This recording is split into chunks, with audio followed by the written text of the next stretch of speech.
just a devil with no despair. So viva Las Vegas, viva Las Vegas. And we're live. Hello and welcome back to another, but how does the dead zombie fetus baby taste episode of the First Time Watchers podcast. Because we like to watch. My name is Tim Costa. I'm Hermano de Silva. And those crickets you hear is the sound of Walter Vinci making those weird sounds at his undead mate. He'll hopefully probably join us a little bit later. And if you want to send feedback, you can always email us at firsttimewatchers@gmail.com. No feedback this week, Hermano. I'm sorry. That's fine. I'm not talking to our audience either. Oh, We're not on speaking terms. Taking your ball and going home? No, I don't have a shitty attitude like that, but Oh, okay. I don't know. I'm just mad at our audience for not writing us every once in a while, letting us know how they're doing. I'd like to They know never talk to us anymore. I'd like to know how Hyro and Barry are doing from the famed True Romance film podcast. Do you remember that? That used to be a thing. I miss those guys. I do miss those. Whatever happened to those guys? I don't know, man. I don't know. They're probably playing golf. They're retired. They're old men. Probably true. Sounds like a good time. Maybe we should do that someday. Maybe after the 500th episode, we can go retire and play golf. Have a foursome with them? Don't put it that way. Oh, jeez. It's a golf term, buddy. It's a golf term. Anyways. Yeah. Moving on, in this episode, we will be discussing the latest Zack Snyder film, Army of the Dead. But before we get into that, it is time for Yay or Nay. This is the part of the show where we discuss what we have seen recently on our own. I will go first. A couple of things for me. I rewatched a film from 2016 that was beloved on this podcast, and that is by Nicholas Winding Refn. It is The Neon Demon. Nice. Yes, I agree. Nice. Talk about nice. This movie is gorgeous to look at. Tell me you watched it with your significant other. I did not.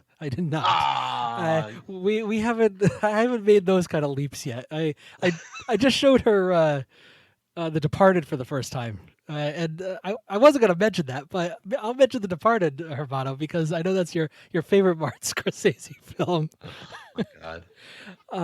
That's what you go to instead of Neon Demon? Come on, man. Look, baby steps, okay? Baby steps. You really think the Neon Demon would make her run to the door screaming? Yeah, I don't think she's ready for that. She's not ready for that. Okay, fair. Maybe Drive. Drive, I think, would be a good entry point for that type of film. I don't know. You might have to cover her eyes for that elevator scene.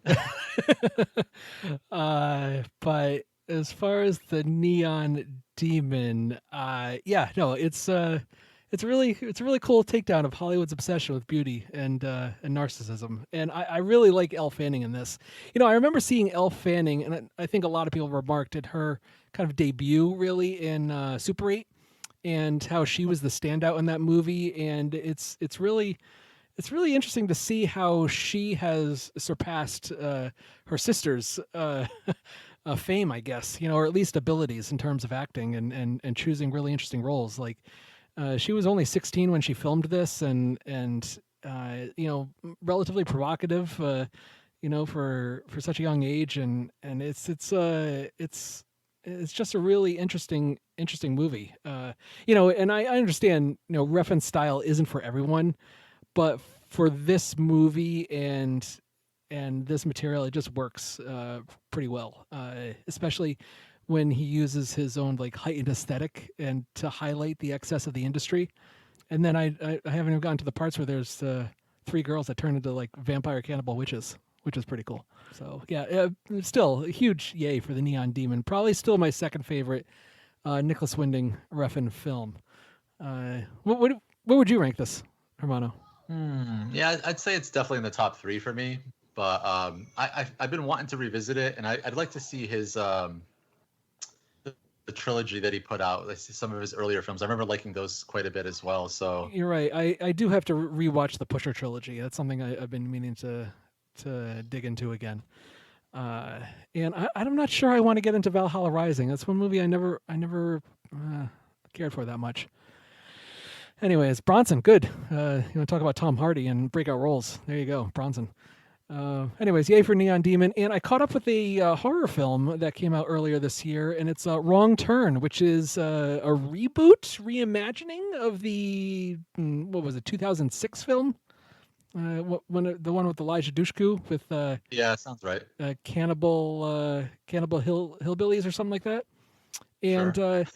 I'm not sure if this is a reboot, a continuation, or something like that, because it takes the lore in a different direction, and it not necessarily Cannibal Hillbillies, but yeah, just something else. And so I think it's more of a reimagining, kind of rebooting the series, because I believe that after the first one, there were like at least 6 straight to DVD movies in the series, and they all still dealt with Cannibal Hillbillies, but this one, yeah, doesn't have that. Look, this movie isn't great, but it's not terrible either. I think it's interesting enough, and tries to offer some sort of social commentary based on who the bad people really are.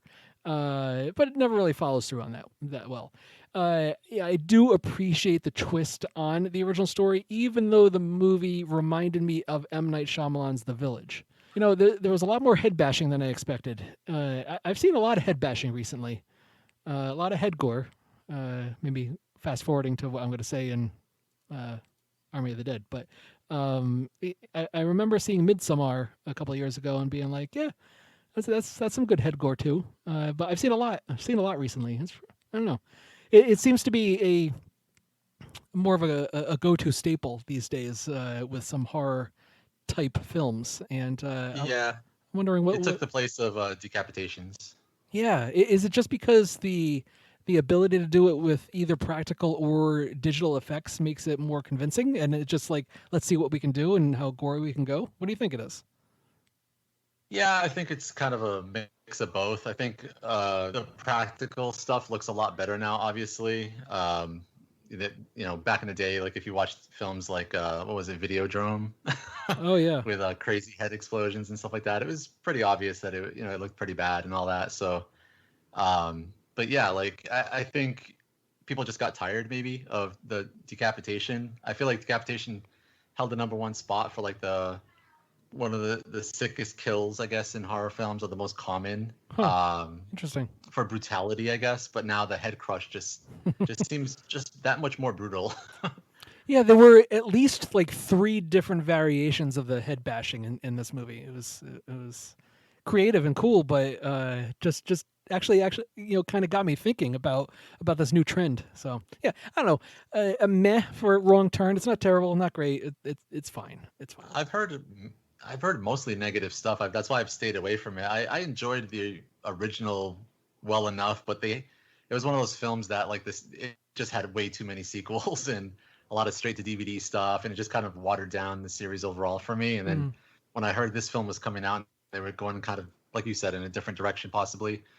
I just kind of looked out and looked for reviews, what people were saying, and it tended to be more negative than positive. In fact, I don't think I heard a single positive review about that. I probably saw and heard enough positive people from various, I don't know, voices I tend to look forward in their opinions, movie opinions, and I was interested enough, and it didn't cost me anything.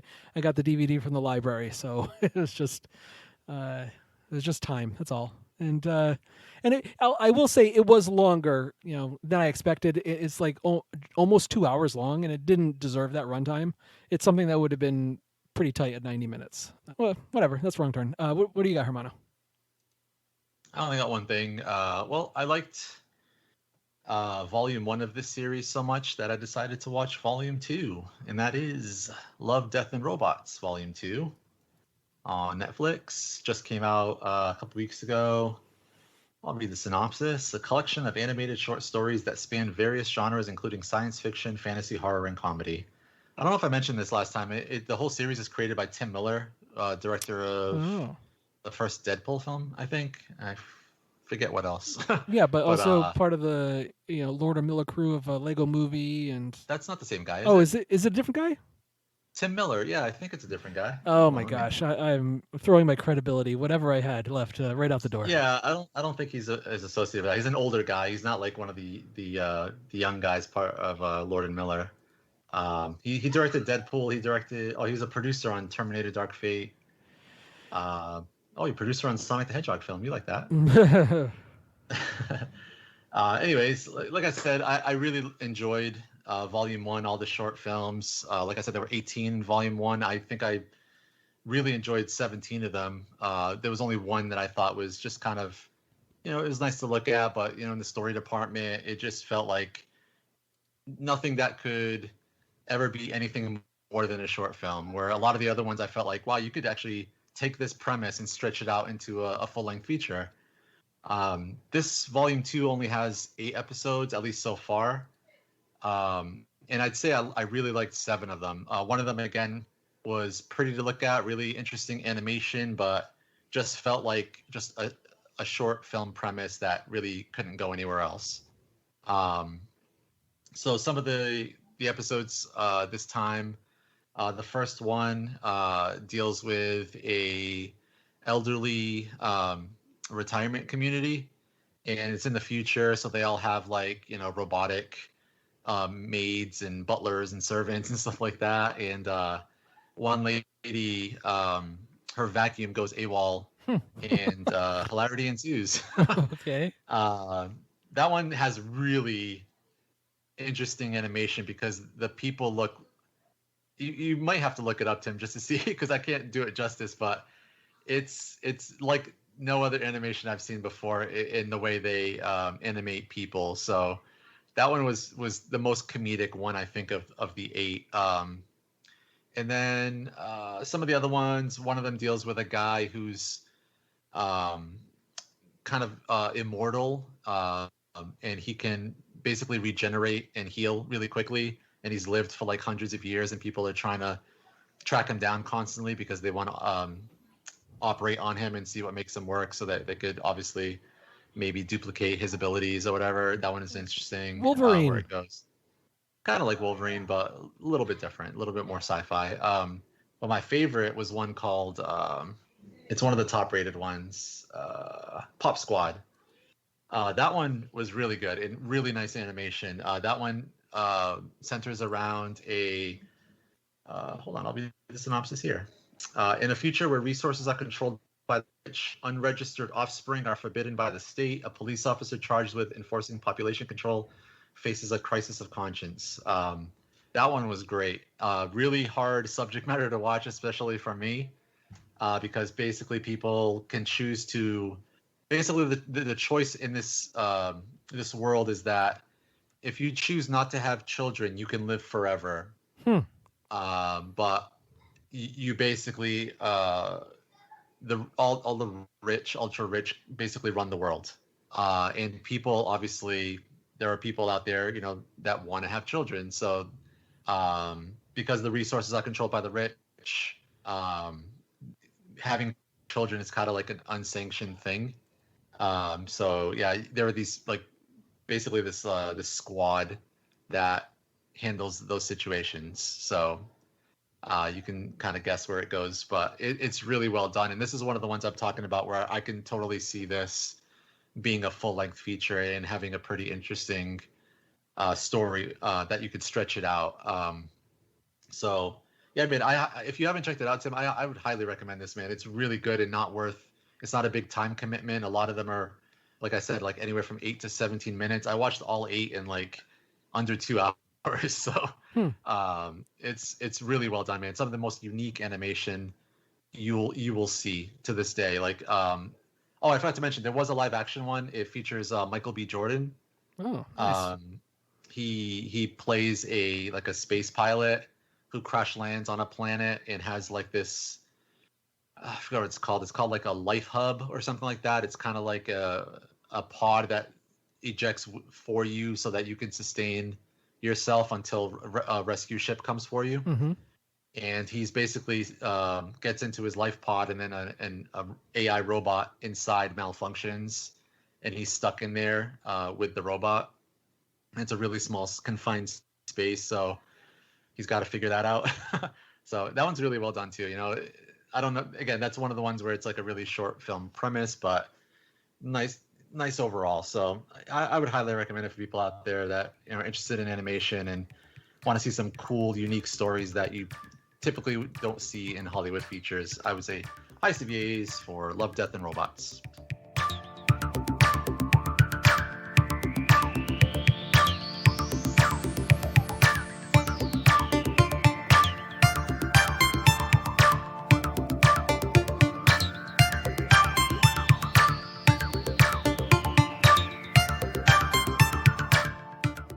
Whoa.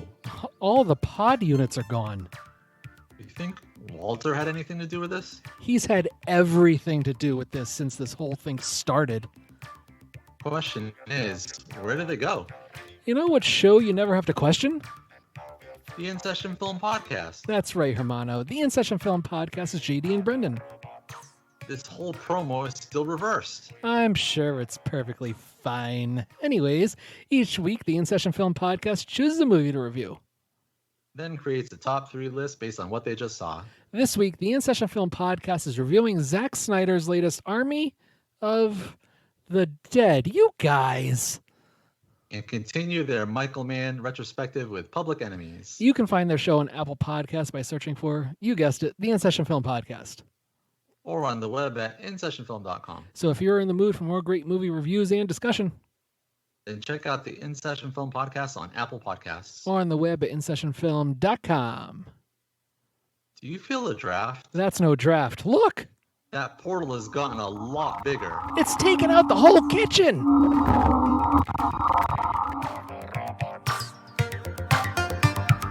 We are the robots.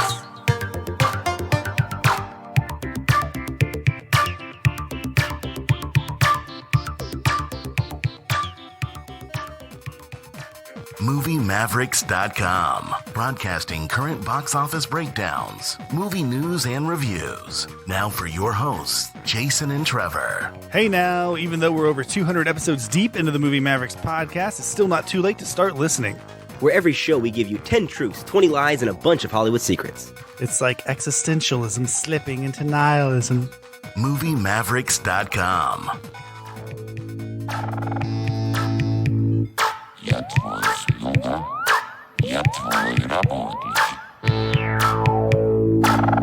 This podcast is a proud member of the Lamb Podcasting Network. Find the network at largeassmovieblogs.com.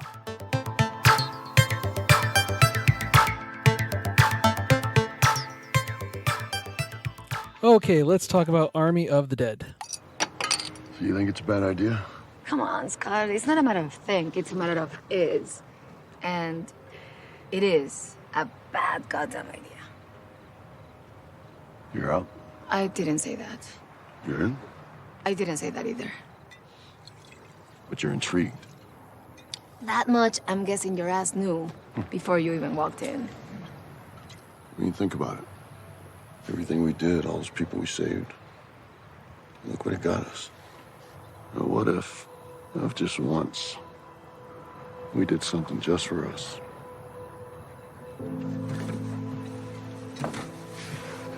We could die.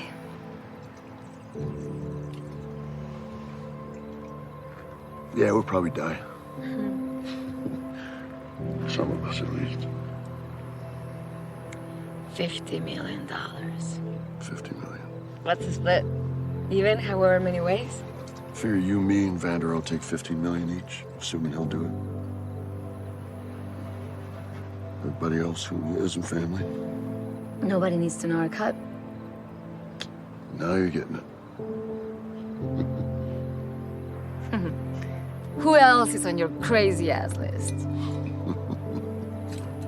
And just to warn people ahead of time, this will be a spoiler-filled discussion, so beware. The plot: after a zombie outbreak in Las Vegas, a group of mercenaries take the ultimate gamble by venturing into the quarantine zone for the greatest heist ever. The writer and director, Zack Snyder, the actors, Dave Bautista, Ella Purnell, Omari Hardwick, Ana de la Reguera, and a lot of others, alive and undead. Walter, welcome. Hey, how's it going? Okay, I'm tired, Wally. I'm tired. But I want to know, what did you think of Zack Snyder's Army of the Dead? Well, this is a poster child for distracted driving. What does that Because mean? literally the entire I couldn't wait to talk about this movie because literally this movie kicks off the whole joie de vivre of this movie is around a blowjob. Distractive driving kills, and not only does it kill, it kills and turns people into zombies. That being said, I should have had more fun with this movie. But this movie. All right, I'm gonna make a bold statement here because this movie is artsy fartsy bullshit nonsense. Wow. Huh. It's disguised as a shitty movie, but it is artsy fartsy bullshit nonsense. Explain yourself. So you have so many things going on in this movie all at once, and no one's doing any of them particularly well. You have a zombie movie. You have a story about a father and daughter trying to reconcile. You have a heist movie. You have a movie that's trying to show the human side of zombies. And you've got a ticking clock. None of this, and none of it's done well. Like, disappointing from as soon as things get going. I'm like, this movie is like stupid in such a way that like this is Zack Snyder just like shaking his dick at the screen, going, "Look how smart I am! Look how great I am!" Nope. Huh. That is the hallmark of artsy fartsy bullshit nonsense. Is when you have a writer or a director trying to show you just how brilliant they are and how great they are at their job, and it fails miserably at just about every turn. I mean, honestly, you could probably say the same thing about Justice League, because Justice League at least was cohesive as a movie. Yes, I agree. This is not. This is things happening.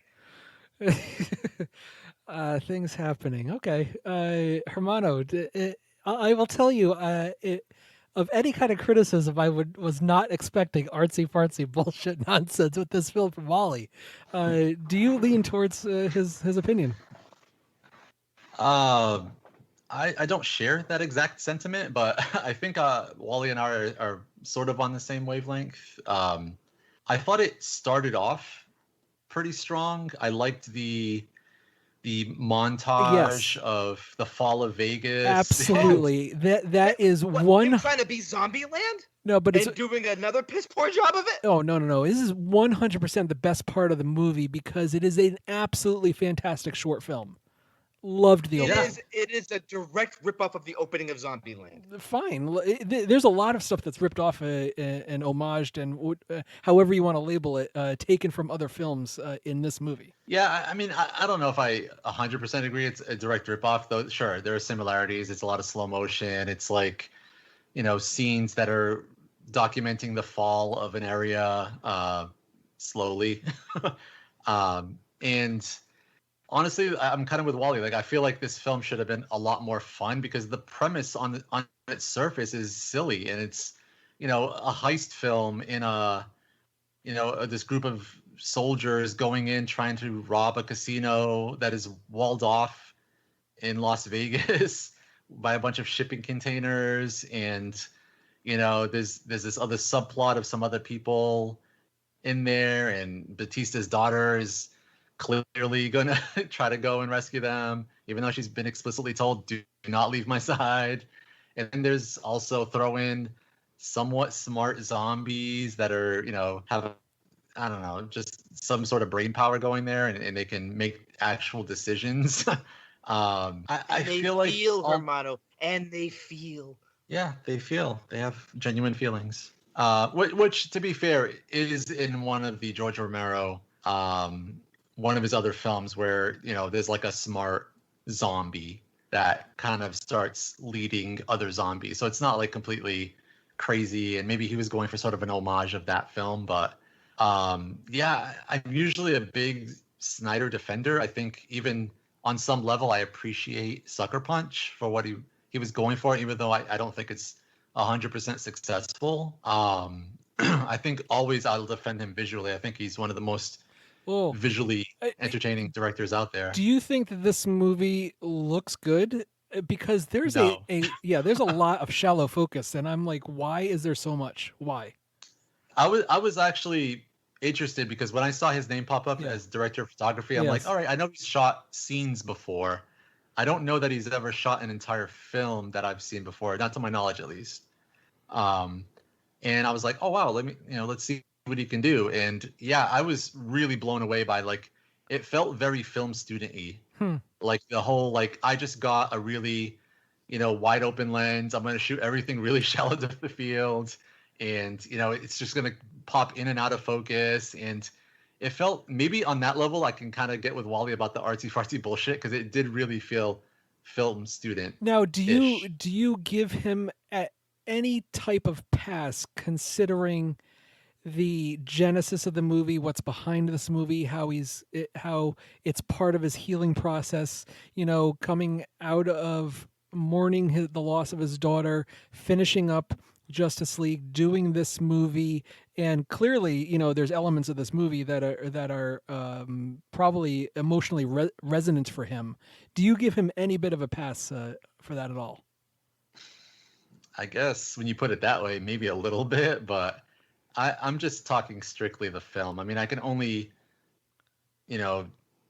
critique the film that I saw and not add all that baggage in. I understand that that's probably all going on, and sure, it probably, affected the quality of the film on some level, but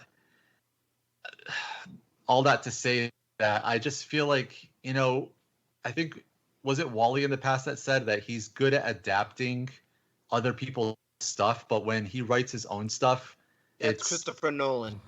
Okay. Well, I'll attribute that to maybe Zack Snyder a bit as well, because Sucker Punch I think was his as well, written by him. It was. And then this is written by him. And there are moments in this film where I think like there were some genuinely funny scenes and all that stuff, but I think tonally like it's really going for the wrong tone. Like I thought all the supposed like heavy drama aspects of the film are really not good and like not well written at all. The zombie stuff, the zombie relationship there, I think should have been a lot sillier because it's just a silly thing. Like it's a silly premise, and I just don't think it's kind of all over the place too tonally. Like it starts off where it feels like you're gonna watch like this wild off the wall film, and then all of a sudden it goes into like places like, oh wait, we're following Batista and he has a strained relationship with his daughter and we're going to focus a lot on that. And like, there's like other stuff going on with like this soldier who's torn up inside by like people she's lost inside the walled off Vegas and all this stuff. And I'm just like, I don't think any of this should be in the film. Like at least Dawn of the Dead did have some heavy moments, but it was way better at balancing the drama and the comedy stuff. We were talking about this before the show, and he didn't write that movie. James Gunn wrote that movie, and I think you kind of hit it on the head there about who writes his material and the quality of the product that he directs. Based off of that. I agree. I think honestly, I like him as a director. I like him visually, his visual style. I think obviously writing for me seems like his weak point. Though I did like the German character in the film. I thought he was probably the highlight for me. I like the little bromance with him and the other soldier there. Mia and I kept commenting on it like, wow, we really hope they get together by the end of the film. Like it just had like this, it's like, wow, will they or won't they? I think they should get together. But yeah, overall, I just, it's one of those movies that's like at best it's okay, but I tend to lean more to it's not that great. Yeah, I was really taken back by the opening of this film, and I had my my hopes set high with the opening credits, and because I thought it really offered a compelling and heartbreaking story in the span of a couple of minutes, and it actually made me think. Those few minutes made me think and question, like, who's better, The Rock or Dave Bautista? But then about 20 minutes afterwards, that thought disappeared because Bautista... It's clearly The Rock. Yeah, it doesn't have leading man abilities yet.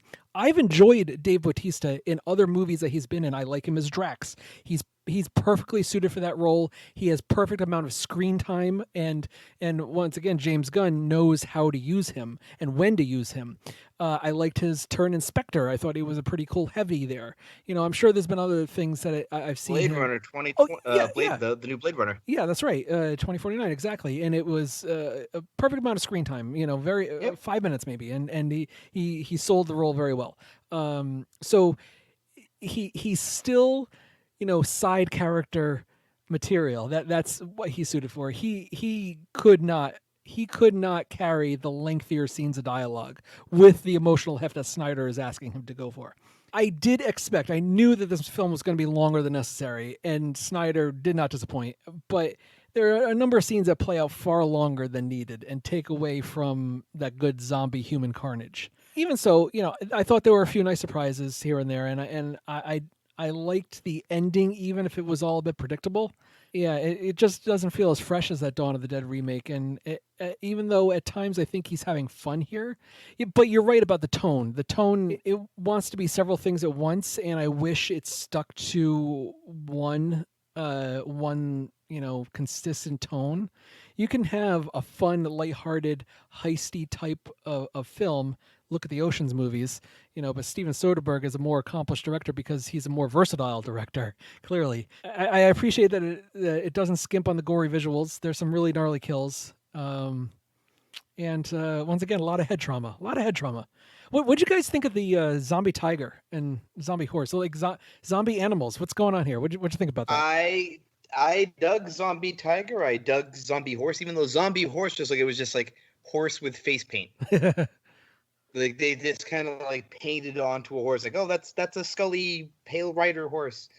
But I thought it was cool. I mean, like, it would make sense that if this happens in Vegas, you have all those other exotic animals that are up there that they would probably become zombified as well. So I didn't mind them. I thought that was all right. What I don't like are like these like I cannot fucking stand hyper reactive zombies. Like, that is a domain of vampires. That's not a zombie. Like, explain. What do you mean by this? Where like they're being shot at, and like the zombies are suddenly able to like fucking dodge bullets, but like a single shot to the head, like a single blow to the head, that's it.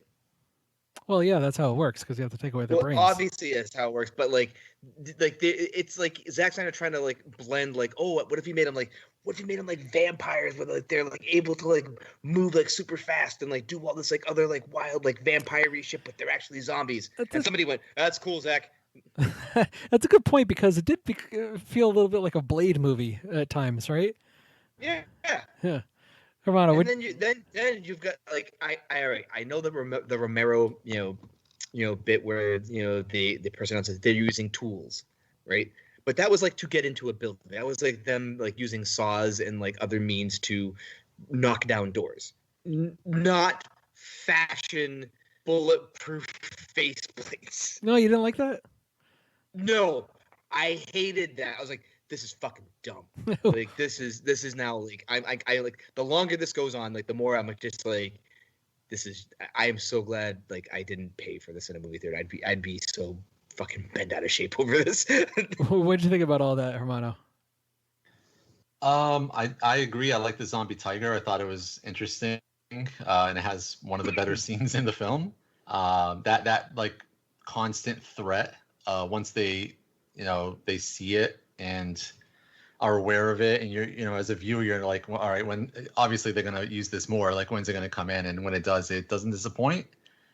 Zombie horse was cool. I pretty much hated every single character except for the German guy.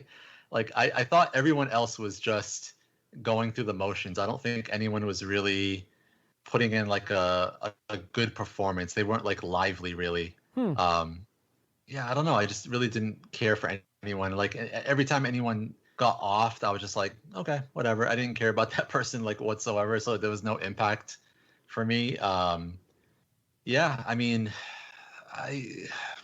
it's weird because like I've tried to stay away from zombie movies. I feel like the last good one I saw was like Train to Busan, which I thought was really good. And I had really kind of been turned off by zombie stuff after like The Walking Dead and how long that show's been going and just kind of how it was samesies all the time.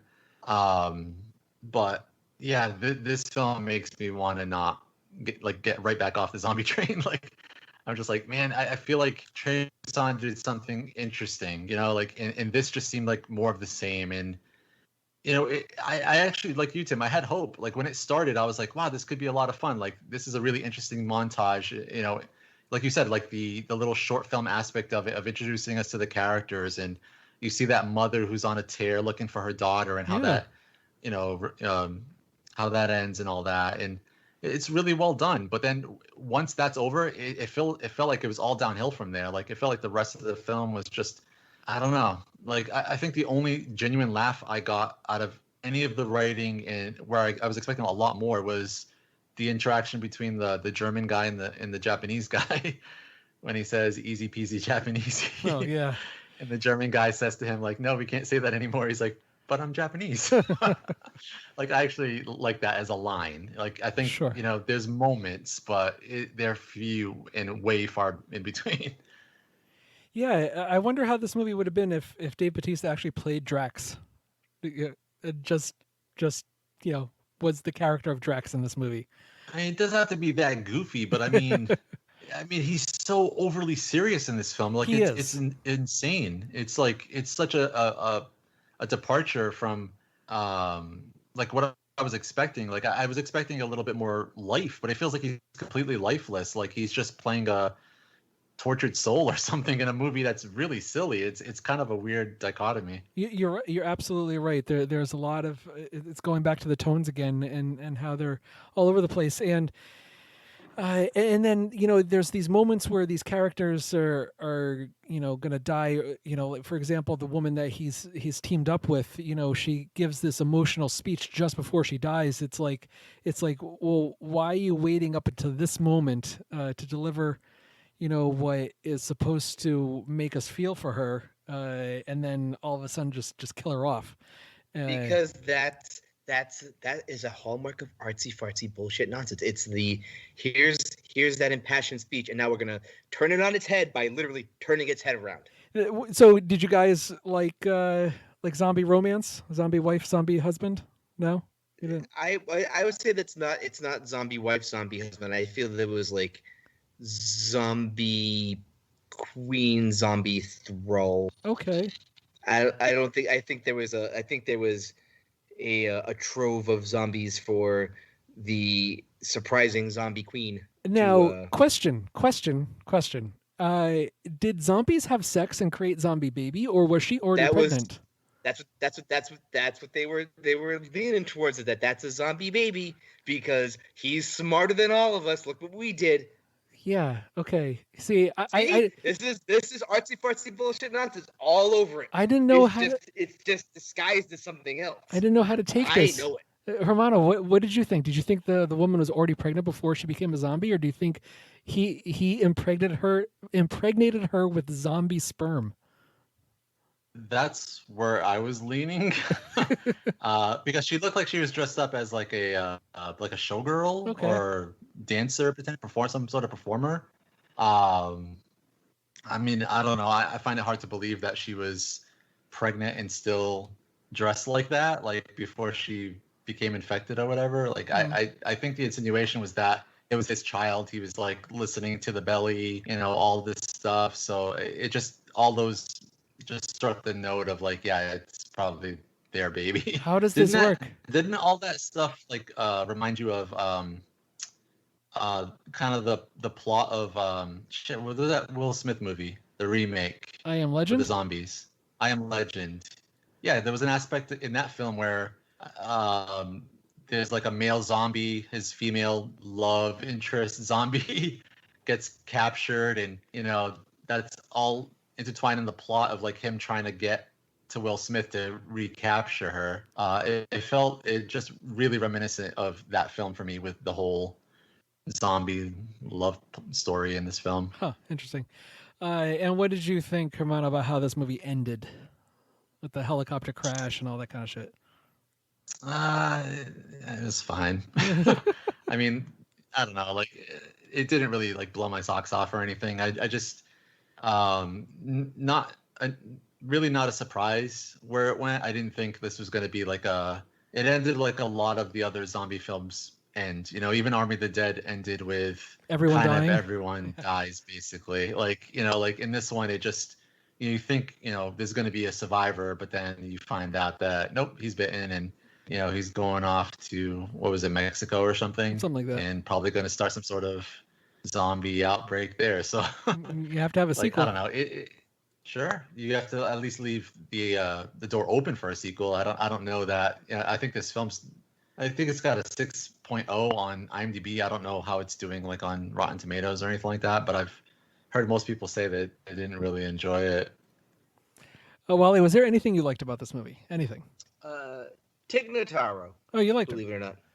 If you're showing me an 18 movie, you want to recast Murdoch, she's the one. Pretty like everything that she was, like, every time she showed up on the screen, I was happy to see her because like she was interesting. She was playing herself, I think. Essentially, but like she was the most interesting thing on the screen whenever she would show up, and so I was like, I want more of this. Pretty. And if there's pretty seamless insertion of her, considering that she replaced an actor. Yeah. And digitally, and I think they did a good job. I think he did a good job of digitally inserting her into all the scenes. Good job. Yeah. But like the one question I have is, didn't she get shot in the head at the end? Like, how the hell? A blade went what's through. Going on there? A blade went through her body. But like, she got shot though earlier. Oh yeah, it's in the shoulder or something like that. While they're fighting before she gets impaled, they're fighting. She gets shot in the face, like in the back of the head. No, it was like the shoulder. She's still somehow alive. It's like the shoulder. Really? Or something. Yeah. Yeah, I thought it was the shoulder or something. Yeah, don't worry about it. Don't think about it too much, Wally. Don't think about it. I'm trying not to. Okay. Anything else to mention before we get into grades? Are we good? Just wrap this up. We're done. We're done. Okay, grade. Wally. D. Another D. Because there's. It's a movie. It exists. It's the minimum passing grade I can give you. As many complaints as I had, I did enjoy some parts, and I thought there were some, interesting things in here. I was not completely bored, so I'm going to give it a C+. Yeah, C+. Hermano? Same, C+. Zombie Tiger was cool. The daughter was a fool. Wow, nice. Okay, that does it for this episode of the First Time Watchers podcast. Buy stuff at Zazzle.com/First Time Watchers or follow us. Or donate via Patreon.com/First Time Watchers. It's your turn, Wally. Talk to us on Twitter at 1STTimeWatchers on Twitter.